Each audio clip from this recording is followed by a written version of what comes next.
What would you do if the most feared warriors on the battlefield were not the ones with the biggest guns or the heaviest tanks, but men who moved like shadows and struck like thunder from a world the enemy could never understand? Before you continue watching this story that few people know and even fewer dare to tell, I need you to do something important. First, leave a comment telling me where you are watching from. I want to know which part of the world is discovering these hidden truths. And second, please subscribe to this channel. Your subscription is not just a number. It is what allows us to keep bringing you these secret stories that powerful forces have tried to bury for decades. Now, let us begin. The year was 1943, and the war in Europe had reached a point where conventional tactics were failing. The German Wehrmacht had fortified positions across Italy that seemed impenetrable. Allied commanders were losing men by the thousands in frontal assaults that yielded nothing but corpses and mud. But somewhere in the mountains of New Mexico, a recruitment officer named Colonel Harrison Webb had received orders that would change everything. His mission was simple on paper, but impossible in execution. Find the warriors who could do what no regular soldier could do. Find the Apaches. The first documented encounter between German forces and Apache soldiers occurred on the night of September 14, 1943, near a small village called Monte Cassino. Private First Class Wilhelm Richter was stationed at a forward observation post when he noticed something that would haunt him until his dying day. The American lines were over 2 miles away. No patrol could have crossed the open terrain without being spotted. Yet somehow, in the morning light, 3 German sentries were found dead. There was no blood, no gunshot wounds. Their eyes were open, frozen in an expression of absolute terror, and their throats bore marks that the field medic could not explain. The official German report listed the deaths as caused by unknown circumstances. But Private Richter wrote something different in his personal journal, a document that would not surface until 1987, when his grandson discovered it in an old trunk. The entry read, "They came from nowhere. I watched the darkness for 6 hours. Nothing moved, not a blade of grass, not a shadow. Yet when dawn came, 3 men were dead, and none of us heard a sound. Whatever killed them was not human. It could not have been human." Colonel Webb had recruited 14 Apache men from the reservations of Arizona and New Mexico. Their names were never officially recorded in military documents. They were listed only as Special Reconnaissance Unit 7, but among themselves, they used their Apache names, names that carried the weight of generations of warriors.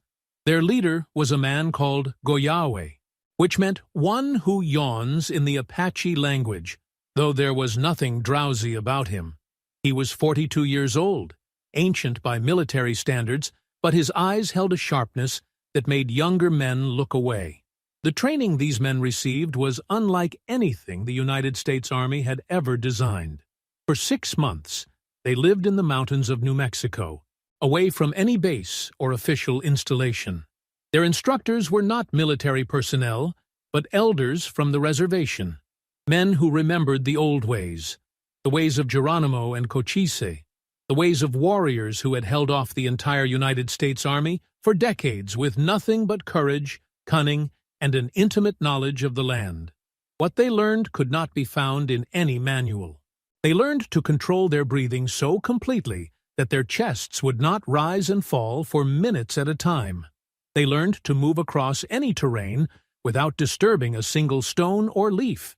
They learned to read the enemy not through binoculars or radio intercepts, but through the subtle signs that most men never noticed.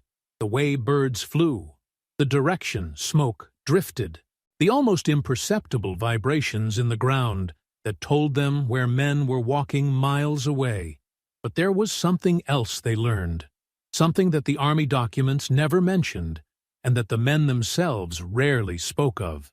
They learned the old ceremonies, the rituals that their ancestors had used before battle for thousands of years, rituals that called upon powers the modern world had forgotten.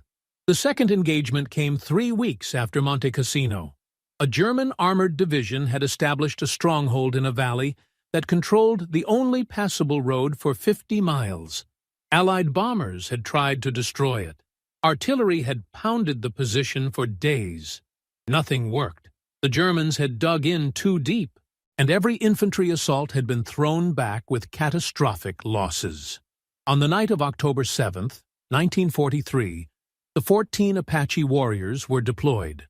Their orders were simple: gather intelligence and report back. No engagement, no offensive action, just observation. But what happened that night was neither simple nor expected. Lieutenant Colonel Marcus Freeman was the commanding officer who received the after-action report. He was a career soldier who had seen combat in the First World War and had thought himself immune to surprise. But when he read the report submitted by Captain David Whitehorse, the only non-Apache officer assigned to observe the unit, his hands began to shake. The report stated that at 2200 hours, the unit had departed the forward base. At 22:15 hours, they had vanished. Captain Whitehorse had followed their trail for approximately 300 yards before losing all trace of them. For the next 6 hours, he had waited at the designated extraction point, hearing nothing, seeing nothing. At 400 hours, just before dawn, the Apache warriors had reappeared.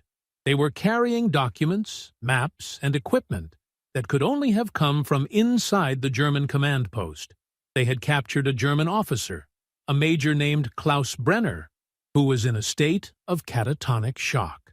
When medical personnel examined him later, they found no physical injuries, but Major Brenner never spoke again. He spent the remaining decades of his life in a psychiatric facility in Munich, refusing to look at anyone with dark hair or dark eyes, screaming whenever the lights were turned off. The documents the Apache warriors brought back contained detailed plans for German defensive positions across a 200-mile front. This intelligence would prove instrumental in the Allied advance through Italy over the following months, but the army was more interested in something else. How had 14 men penetrated a fortified position guarded by over 300 German soldiers without firing a single shot? How had they extracted a senior officer from his own headquarters without anyone noticing until morning? Captain Whitehorse's supplementary report, which was immediately classified and would remain so for 40 years, attempted to answer these questions. His words, preserved in the National Archives under a file that officially does not exist, painted a picture that defied rational explanation. I have served with soldiers from every background this nation has to offer. I have seen courage and skill in forms that would astound civilian comprehension. But what I witnessed with Special Reconnaissance Unit 7 falls outside any category I possess. These men do not operate within the boundaries of warfare as we understand it. They operate within a different framework entirely, one that predates our civilization and follows rules we cannot perceive. The German High Command became aware that something unusual was happening on the Italian front. Reports from surviving soldiers spoke of shadows that moved against the wind, of enemies that appeared inside secured bunkers without passing through any entrance, of sentries who simply vanished, only to be found days later miles from their posts, alive but utterly broken, unable to remember anything except a feeling of being watched by eyes that were not human. In December of 1943, the Wehrmacht issued a classified directive to all units in the Italian theater. The directive acknowledged the presence of what it called Native American Special Forces and provided instructions for countermeasures. These countermeasures were extensive and desperate. Double the sentries, triple the perimeter patrols, keep fires burning at all times, never let a man stand watch alone. The directive ended with a sentence that spoke volumes about the psychological impact the Apache warriors were having. Under no circumstances should any soldier pursue these enemies into darkness or wooded terrain. Such pursuit will result in the loss of the soldier and potentially compromise unit integrity. But the Germans did not understand what they were dealing with. The Apache warriors were not simply skilled soldiers. They were something far older, and far more dangerous. They were the inheritors of a tradition that had been perfected over millennia, a tradition that recognized no distinction between the physical and the spiritual, between the seen and the unseen. Goyaway, the leader of the unit, had been raised by his grandfather, a man who had fought alongside Geronimo in the final Apache Wars. His grandfather had taught him things that were never written down, knowledge passed from generation to generation through ceremony and practice. He had taught him that the warrior does not fight only with his body. He fights with his spirit, and the spirit, properly trained, can do things the body cannot. The third major engagement occurred in February of 1944. A German SS division had captured a village called San Pietro and was using the civilian population as human shields while they reinforced their position. Allied commanders faced an impossible choice: assault the village and kill hundreds of innocent people, or bypass it and leave the German forces free to threaten supply lines. The Apache warriors offered a third option. What happened in San Pietro over the 3 nights of February 18th through 20th has never been fully reconstructed. The German garrison consisted of 212 soldiers. When American forces finally entered the village on the morning of February 21st, they found all 212 dead. The civilians were unharmed. Not a single building had been damaged. Not a single shot had been fired. The German soldiers had died in various states of terror. Some had clearly run until their hearts gave out. Others had turned their weapons on themselves. A few appeared to have simply stopped breathing, their faces frozen in expressions that suggested they had seen something beyond human comprehension. The village priest, Father Antonio Benedetti, would later describe that night in a letter to his bishop. He wrote that he had heard singing in a language he did not recognize, a low chanting that seemed to come from everywhere and nowhere. He had seen lights moving through the streets, lights that cast no shadows and left no source. And he had felt a presence, ancient and terrible and somehow holy, passing through the village like a cleansing wind. The church suppressed Father Benedetti's letter, but copies circulated among Vatican officials for years. Some suggested that what happened in San Pietro was a miracle. Others suggested something far more disturbing: that the old gods, the spirits that had ruled this land before Christianity arrived, had returned to settle ancient debts. The Apache warriors themselves never spoke of San Pietro to outsiders. But decades later, one of them, a man named Joseph Nez, gave a single interview to a researcher from the University of New Mexico. His words were recorded on tape, and that tape disappeared from the university archives in 1992. But a transcript survived, hidden in the personal files of the researcher who had conducted the interview. In it, Joseph Nez said something that raised more questions than it answered. "We did not kill those men. We simply showed them what was there, what had always been there, the darkness that lives in all men, the fear that the modern world has taught them to forget. We opened a door, and what came through that door was not us. It was something else, something that had been waiting for a very long time." By the spring of 1944, the reputation of Special Reconnaissance Unit 7 had spread throughout the European theater. Allied commanders requested their deployment for the most impossible missions. German soldiers surrendered rather than hold positions where they believed the Apache warriors might appear. And strange stories began to circulate, stories that official historians would later dismiss as wartime hysteria, but that the men who lived through them would never forget. A tank crew reported seeing a figure standing in the middle of a road at midnight, a figure dressed in traditional Native American clothing that had not been worn for generations. When they approached, the figure vanished, and their tank engine died. It would not start again until dawn. A pilot claimed he had seen men running alongside his aircraft at 5,000 feet, keeping pace with his plane, before disappearing into clouds that were not there a moment before. A German general committed suicide in his headquarters, leaving a note that said only, They are in my room.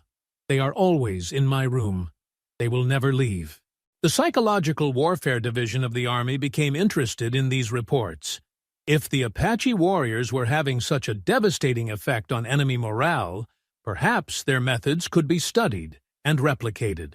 A team of psychologists and anthropologists was assembled to observe and document what Special Reconnaissance Unit 7 was doing. The team arrived at the unit's base camp in May of 1944, eager to apply scientific methodology to what they assumed was a combination of superior fieldcraft and clever psychological manipulation. The team leader was Dr. Harold Whitmore, a professor of psychology from Columbia University, who had consulted with the Army on various projects related to enemy morale and propaganda. He was a rational man, a man who believed that all phenomena could be explained through careful observation and logical analysis. He kept detailed notes of his time with the Apache warriors, notes that would later be sealed under the highest classification the United States government possessed.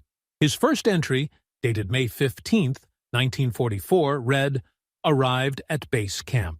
Unit consists of 14 Native American males, ages ranging from approximately 25 to 45. They received us politely but with obvious reservations.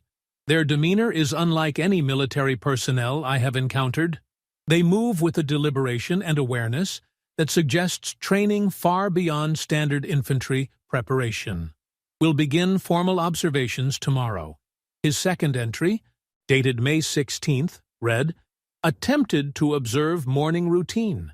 Unit had already departed for unknown location when we woke at 0500 hours. No one in camp could tell us when they left or where they went. Sentries claim they did not see them leave.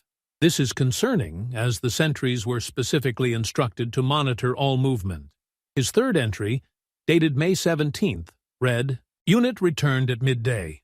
Requested permission to observe their preparation for tonight's mission. Leader, known as Goyaway, agreed. What followed was unlike anything in my experience. The men gathered in a circle and began a low chanting that continued for approximately 3 hours. During this time, I observed physiological changes that I cannot explain. Heart rates dropped to levels that should have rendered them unconscious. Body temperatures decreased measurably, and at certain points I could have sworn I saw figures standing among them that had not been there before. I am attributing this to fatigue and the hypnotic effect of the chanting. I am certain there is a rational explanation. His fourth entry, dated May 18th, was the last one he wrote. The previous night, he had been permitted to accompany the unit on a reconnaissance mission. His handwriting in this entry was erratic, barely legible in places. The words he wrote would haunt everyone who later read them. I was wrong about everything. There is no rational explanation. They walked through a wall, not around it, through it. I saw them do it. One moment they were on one side, the next moment they were on the other. The wall was solid. I touched it. It was solid stone, but they passed through it as if it were smoke. And that was not the worst part. The worst part was what I saw on the other side. The things that were waiting there. The things they spoke to. I cannot write what I saw. I cannot write what I heard. I can only say that our understanding of reality is incomplete. There are layers we do not perceive. There are entities we do not acknowledge. And these men, these Apache warriors, they know how to access those layers. They know how to speak to those entities. God help us all if they ever decide to use that knowledge against us. Dr. Whitmore returned to the United States the following week. He never spoke of his time with Special Reconnaissance Unit 7 to anyone. He resigned from Columbia University and moved to a small town in Vermont, where he spent the remaining 30 years of his life tending a garden and refusing to answer questions about his wartime service. When he died in 1974, his personal effects included a single object that his family could not explain. A small leather pouch containing items they did not recognize, items that seemed to shift and change when viewed from different angles, items that were warm to the touch, even in the coldest room. The war in Europe continued. and Special Reconnaissance Unit 7 continued its impossible missions. They operated in France after D-Day, clearing paths through German defenses that military analysts later determined could not have been cleared by any conventional means. They operated in Belgium during the Battle of the Bulge, providing intelligence that saved thousands of American lives. And they operated in Germany itself during the final push to Berlin, doing things that no official history would ever record. But something was changing among the Apache warriors themselves. The longer they fought, the more they seemed to withdraw from the world around them. They spoke less to other soldiers. They ate separately. They slept during the day and moved only at night. Captain Whitehorse, who had been with them since the beginning, noted in his reports that they seemed to be carrying a weight that grew heavier with each mission. A weight that was not physical, but spiritual. In his final report, dated April 30th, 1945, the day Adolf Hitler died in his bunker in Berlin, Captain Whitehorse wrote something that would remain classified for over half a century. He wrote, "I fear we have asked too much of these men. We have asked them to open doors that perhaps should have remained closed. We have asked them to call upon forces that were never meant to serve modern warfare.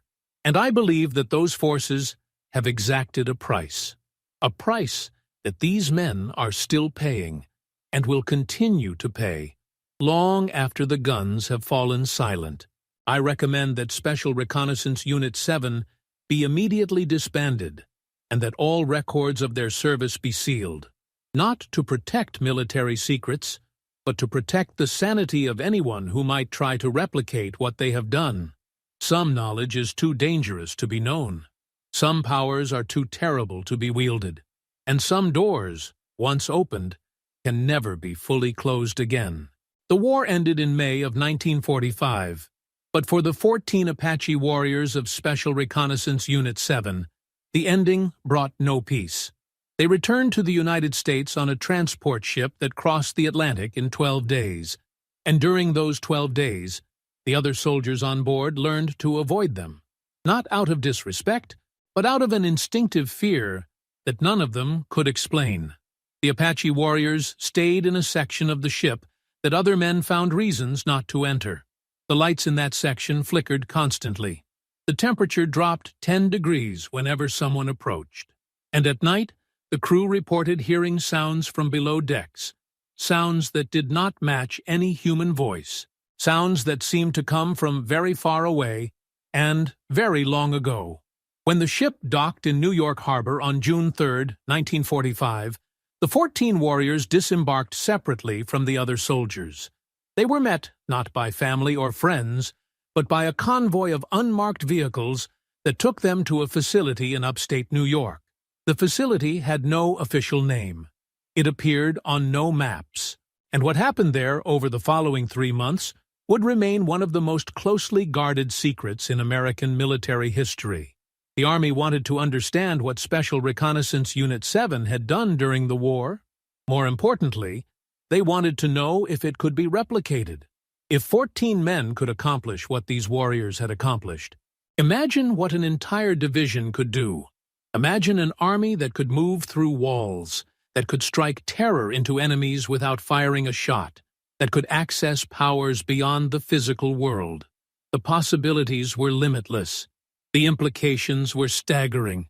The man placed in charge of this research was General Thomas Hartwell, a veteran of both World Wars who had built his career on unconventional thinking. He assembled a team of scientists, psychologists, anthropologists, and military strategists. He brought in consultants from fields that the Army had never before considered relevant to warfare.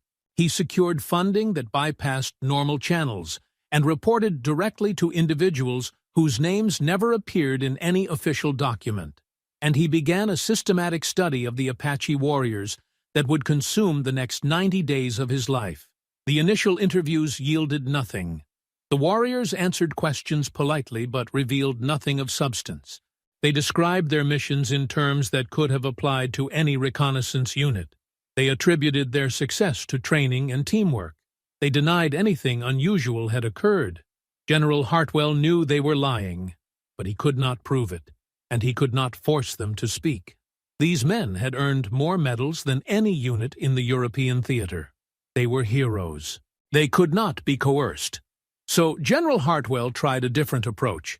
He brought in Apache elders from the reservations, hoping they might convince the warriors to cooperate.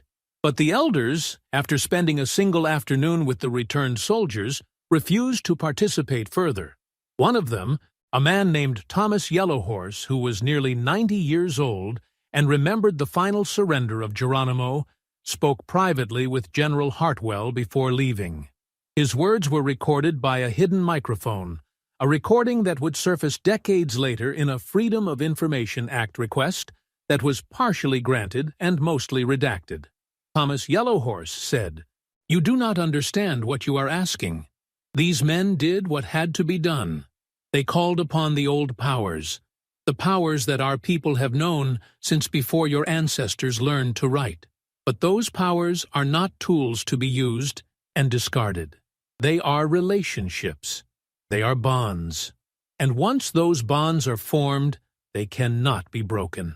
These men are no longer entirely in your world. Part of them walks in another place now, a place where your science cannot follow, a place where your ambition will only bring destruction. Let them go home.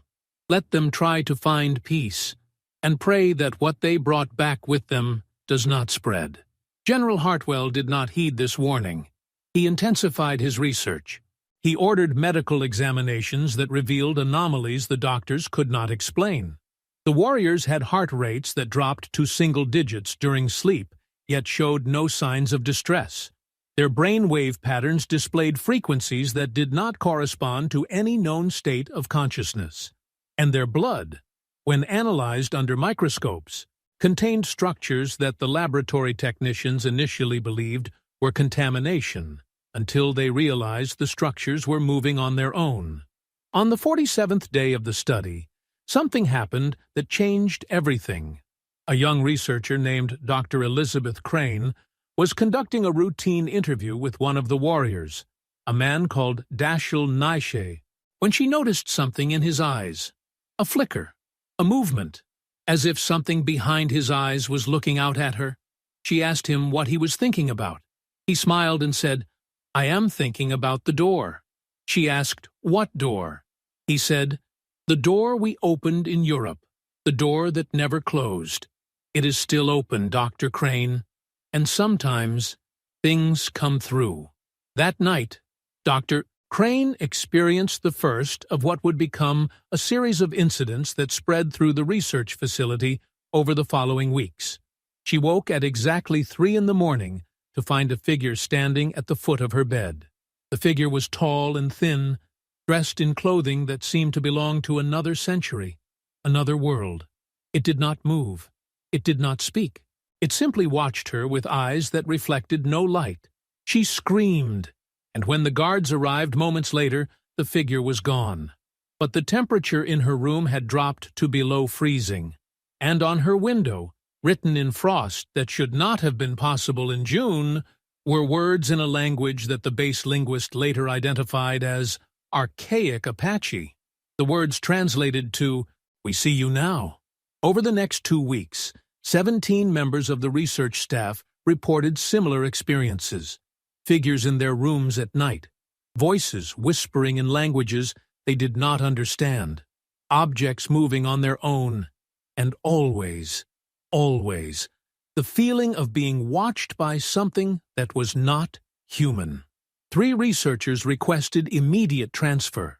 2 others simply disappeared, their belongings left behind, their whereabouts never discovered. And Dr. Crane herself suffered a nervous breakdown that would keep her institutionalized for the next 8 years. General Hartwell finally understood what Thomas Yellowhorse had tried to tell him. The Apache warriors had not simply learned unusual techniques. They had formed connections with forces that existed outside normal reality, forces that had followed them back from Europe, forces that were now spreading beyond the warriors themselves, touching anyone who came too close. On the 91st day, General Hartwell made a decision that he would later describe as the most difficult of his career. He ordered Special Reconnaissance Unit 7 disbanded. He ordered all research materials destroyed. He ordered every member of his team to sign documents swearing them to eternal secrecy under penalty of treason. And he personally drove the 14 Apache warriors to a train station in Albany, New York, where they boarded a westbound train that would take them home to the reservations. Before they departed, Goya Awe, the leader of the unit, spoke to General Hartwell one final time. His words were not recorded, but General Hartwell wrote them down from memory that same night in a personal journal that his family would discover after his death in 1971. Goyawe said, "You wanted to know our secrets, General. You wanted to use what we know. But some knowledge cannot be used. It can only be carried. We carry it now. We will carry it until we die. And when we die, it will pass to our children, and to their children, and to all the generations that follow. This is the price we paid to save your soldiers in Europe. This is the burden we accepted when we answered your call. Do not feel guilt, General. We knew what we were doing. We knew the cost. But understand this.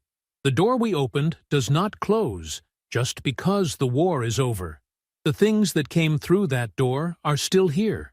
They will always be here. And they are watching. They are always watching." The 14 warriors returned to their reservations in Arizona and New Mexico. They tried to resume normal lives. They worked jobs, raised families, attended community events. But they were never the same. Their neighbors noticed changes. The warriors no longer slept at night. They would be seen walking in the desert at all hours, sometimes alone, sometimes in groups, always heading in directions that seemed to have no destination. Their children had nightmares that were too similar to be coincidence. Nightmares about figures in the dark, about doors that should not be opened, about voices speaking in languages that had not been used for generations. And then the deaths began. The first to die was a man named Samuel Chi, who had been the youngest member of the unit at 23. He was found in his home on the reservation in October of 1946. The official cause of death was heart failure, but the circumstances were unusual. Samuel Chi had been found sitting in a chair facing an empty corner of the room. His eyes were open. His hands were raised as if to ward something off, and on the wall behind him, scratched into the plaster with what appeared to be fingernails, were symbols that the tribal elders recognized immediately. Symbols that had not been used since before the white man came. Symbols that were meant to seal doors between worlds. The second death came 3 months later. Then another. Then another. Over the next decade, 12 of the 14 Apache warriors of Special Reconnaissance Unit 7 died under circumstances that defied explanation. Heart failure in healthy men. Accidents that seemed impossible. And always, always, the signs. The symbols on the walls. The frozen expressions of terror. The feeling among those who found them that something had been in the room. Something that had left only moments before.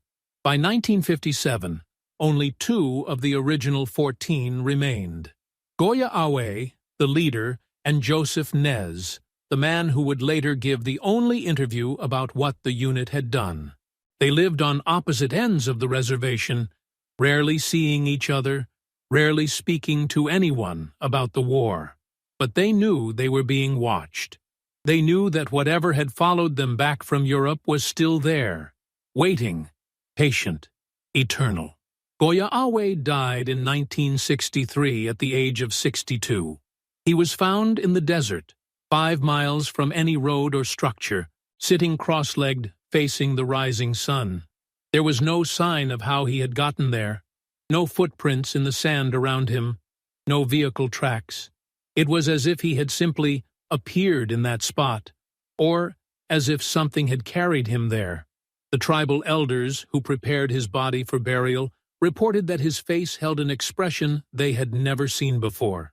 Not fear, not peace. Something else entirely. Something that suggested he had finally seen what was on the other side of the door he had opened so many years before. Joseph Nez lived until 1984, the last survivor of Special Reconnaissance Unit 7. In his final years, he became something of a recluse, living in a small house at the edge of the reservation, surrounded by objects and symbols that visitors found disturbing. He gave the interview in 1979, 5 years before his death, and the words he spoke that day suggested that even after decades, the door remained open. He said, "People ask me if I regret what we did in the war. I tell them no. We saved lives. American lives. Lives that would have been lost if we had not done what we did. But I also tell them that there is always a price. The universe does not give without taking. The spirits do not serve without demanding something in return. We gave them a door. We gave them a way through. And now they are here, in this world, among us. You cannot see them unless you know how to look. You cannot hear them unless you know how to listen. But they are here. They have always been here, since we opened that door in 1943. And they will be here forever." When Joseph Nez died, his body was found in his home, surrounded by the symbols and objects he had collected over 40 years. But there was something else in that room, something that the police officers who responded to the call would never forget. Photographs. Hundreds of photographs covering every wall. Photographs of people that Joseph Nez had never met, people from cities across America, people from other countries. Men, women, children, all photographed without their knowledge, all photographed from angles that suggested the camera was not being held by human hands. The investigation into these photographs was quietly closed after 2 weeks. The official explanation was that Joseph Nez had been suffering from dementia and had collected random images from magazines and newspapers. But the photographs were not from magazines. They were original prints, and some of them showed people who had not yet been born when Joseph Nez died, people who would not exist until years in the future, people whose faces appeared in those photographs exactly as they would look decades later. The files on Special Reconnaissance Unit 7 remain classified to this day. The few documents that have been released through Freedom of Information Act requests are heavily redacted, with entire pages blacked out, entire sections removed. Official military history makes no mention of the unit. The men who served in it are remembered only by their families, and those families have learned not to ask questions, not to dig too deep into what their fathers and grandfathers did during the war. But the door remains open. In 1992, a group of hikers in the mountains of New Mexico reported seeing figures moving through the forest at night. Figures that did not walk, but glided. Figures that spoke in languages the hikers did not recognize. One of the hikers, a man named David Thornton, took photographs of what he saw. When the film was developed, it showed nothing but trees and darkness.